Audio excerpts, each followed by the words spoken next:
Ya, karena hibah itu artinya pemberian, jadi Mhm. silakan saja mau diberikan ke yayasan, mau diberikan kepada anak, mau Mhm. diberikan kepada tetangganya, mau diberikan kepada pembantunya, silakan saja karena hibah itu artinya pemberian.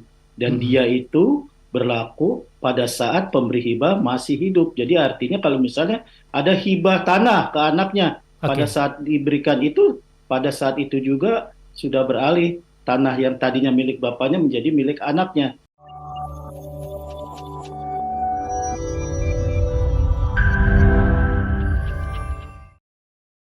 Oke, saya coba merefresh mungkin ingatan saya Pak Gun ya. Mungkin sahabat saudara juga tadi sempat atau baru saja mengikuti. Untuk hibah itu artinya pemberian, Semasa cuma-cuma hidup. begitu ya, dilakukan semasa Ya, hidup. Oke, ya, kemudian wasiat, ini apa yang dikendaki baru diperoleh atau disampaikan mungkin setelah meninggal.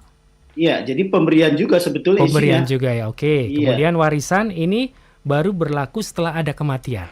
iya, Oke, udah benar ya berarti persepsi dari saya ya, takutnya salah tangkap nih Pak Gun nih. iya.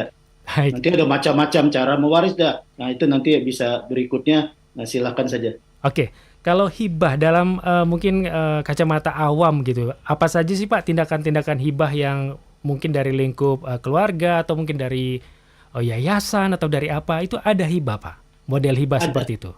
Ya, karena hibah itu artinya pemberian, jadi Mhm. silakan saja mau diberikan ke yayasan, mau diberikan kepada anak, mau Mhm. diberikan kepada tetangganya, mau diberikan kepada pembantunya, silakan saja karena hibah itu artinya pemberian dan Mhm. dia itu berlaku pada saat pemberi hibah masih hidup. Jadi artinya kalau misalnya ada hibah tanah ke anaknya, pada Oke. saat diberikan itu, pada saat itu juga sudah beralih tanah yang tadinya milik bapaknya menjadi milik anaknya.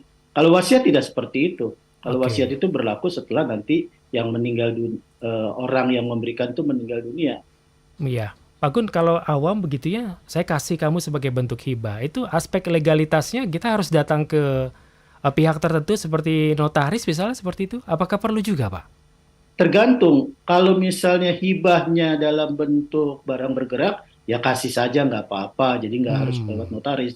Oke. Tetapi kalau hibahnya tanah, itu harus, jadi harus di hadapan PPAT, ya kecuali Oke. pengikatan hibah notaris boleh membuat aktanya. Tetapi kalau misalnya untuk proses balik nama dari pemberi ke nama penerima hibah, itu harus dengan akta PPAT. Demikian Oke. Pak. Baik. Kemudian mengenai wasiat ini ya, sama juga seperti itu, Bapak. Ya, kalau wasiat itu ada macam-macam ya. Jadi ada wasiat holografis itu dibuat sendiri oleh ahli waris, ada wasiat umum dia dibuat di hadapan notaris, Mhm. ada wasiat rahasia. Nah, silakan saja mana yang mau dilakukan oleh pemberi wasiat. Nah, yang pasti misalnya yang sekarang dalam praktek itu wasiat umum. Jadi dia datang ke kantor notaris Mhm. untuk dibuatkan akta wasiat. Mhm. Dia berisi bunyinya bahwa harta ini saya berikan kepada istri saya atau kepada anak saya atau kepada siapa dia mau kehendaki untuk diberikan. Begitu Mhm. Pak Oke. Iko. Baik, baik Pak Gun, ini luar biasa ya. Saya juga jadi tambah pengetahuan baru nih.